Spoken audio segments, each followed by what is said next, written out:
If you've been scrolling videos on TikTok, YouTube Shorts, Instagram Reels, or any other kind of short videos online, you've almost certainly come across these beats.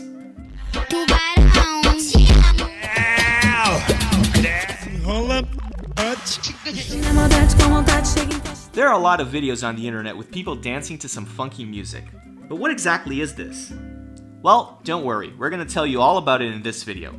Just make sure your grandma's not in the room for this one. This video is going to contain some very explicit song lyrics and dance moves. Is she out of the room yet? Yeah? Okay, then let's go. Hi, I'm Dan and this is Brazil 101. And today we're going to talk about a music style that makes booty shaking contagious and inevitable.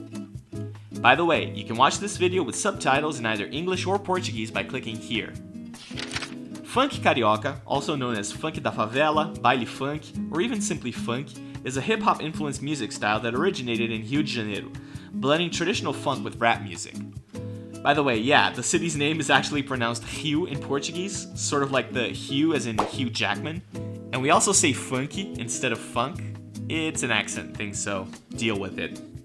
Although it originated in Rio, funk carioca has become increasingly popular among working class people in other parts of Brazil. In the whole country, funk carioca is most often simply known as funk, although it is very musically different from what is meant by funk music internationally. Funky is a style that has a complicated history in Brazilian society. The music style itself developed from the combination of several different influences, like our native samba style, Miami bass, Latin music, hip-hop, and other kinds of music from the US. And even traditional African religious music. The reason why these genres, especially the ones from the US, became so popular and influential in Rio is due to proximity. Not geographic proximity, obviously. I know that Rio and Miami are like more than 4,000 miles apart. I mean that Miami was a popular plane stop for Rio DJs to buy the latest American records. Another longtime influence were the various African religions like Vodun and Candomblé, which were brought to Brazil in colonial times with the enslaved Africans, and with them came the beats that are found in traditional African religious music. During the 1970s, nightclubs in Rio played American funk and soul music. Many Brazilians in this decade became acquainted with these American styles and blended it with the styles of music they were already familiar with, and this was the inception of what would eventually become funk. This new style was then popularized in the 1980s in Rio's favelas. From the mid-1990s on, it was a mainstream phenomenon in Brazil. Funk songs discuss topics as varied as poverty, human dignity, the racial pride of black people, sex, violence, and social injustice. Social analysts believe that funky is a genuine expression of the severe social issues that burden the poor people in Rio. In a lot of ways, the development of Brazilian funk is similar to that of rap, even manifesting in things like regional divides. Rap music has East Coast versus West Coast, Brazilian funk has Rio versus São Paulo. Some funk songs belonging to a style known as proibidão have very violent lyrics and are sometimes composed by drug-dealing gangs. Its themes include praising the murders of rival gang members and cops, intimidating opposers, claiming power over the favelas, robbery, drug use, and the illicit life of drug dealers in general. Authorities view some of these lyrics as recruiting people to organized crime and inciting violence, and so playing some of these songs is considered a crime, which is where we get the name from.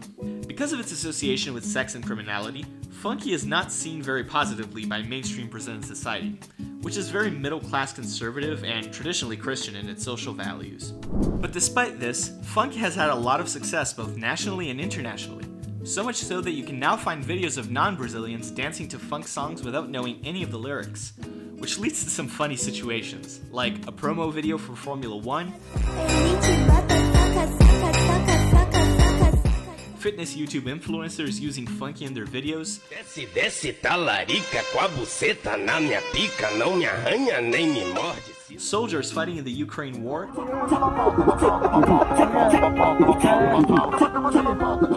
and even the official Instagram page of the United States Air Force.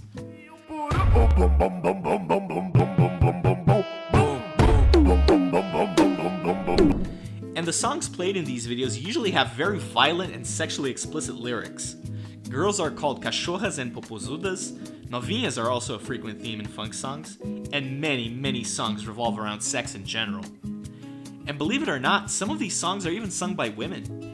Sou cachorra, sou gatinha, não adianta se esquivar. Vou soltar a minha fé, eu boto beijo. Okay, I know what you're probably thinking.